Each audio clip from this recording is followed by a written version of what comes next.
এত পাকামো কথা তোমায় কে বলেছে? পার্বতীর মতো মোটা রুটি বানানো না তোমার কম নয়, বুঝেছো? এটাই তো ভুল করছেন না, একবার মোটা রুটিটা খেয়ে দেখুন। চুপ, মুখে আঙুল। আর যা যা আইটেম হয়েছে তার সঙ্গে মোটা রুটি যায় না। বাসন্তী পোলাও হবে, বুঝেছো? মাছের কালিয়াটা কত দূর? ম্যারিনেট হচ্ছে। সারাদিন ধরে ম্যারিনেট হবে, রান্নাটা আর হবে না, তাই না? কাজের কাজ না করে খালি ফুল।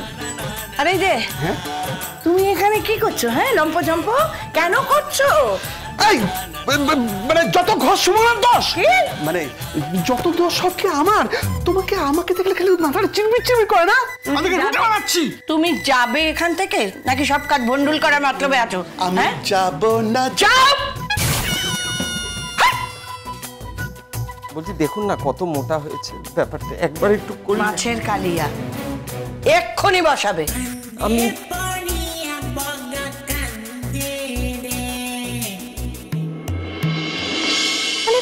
ফোনটা কোথায় গেল?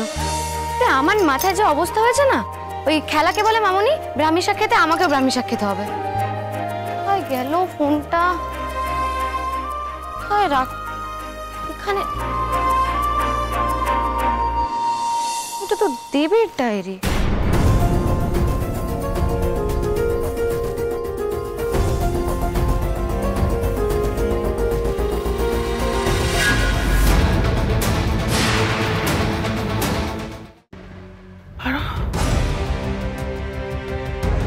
আমি বইটা পড়তে পড়তে ঘুমিয়ে পড়েছিলাম, কিন্তু এটা কি দুঃস্বপ্ন দেখলাম আমি? কেন দেখলাম?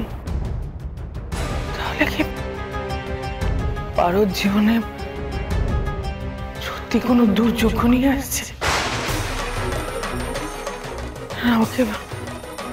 আমাকে জানতেই হবে।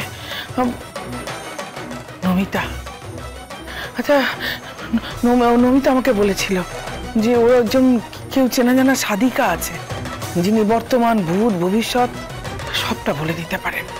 নমিতাকে আমায় কন্ট্যাক্ট করতে হবে। নমিতা।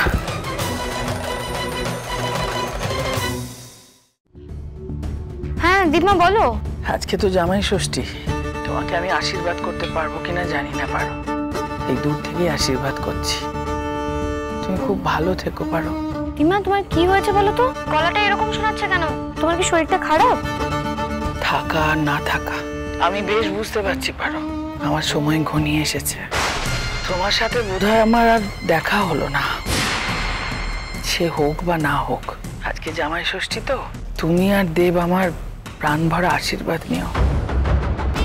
হ্যালো দিমা, তুমি? হ্যালো দিমা, দিমা কথা বলছো না কেন? কি হলো? হ্যালো দিমা।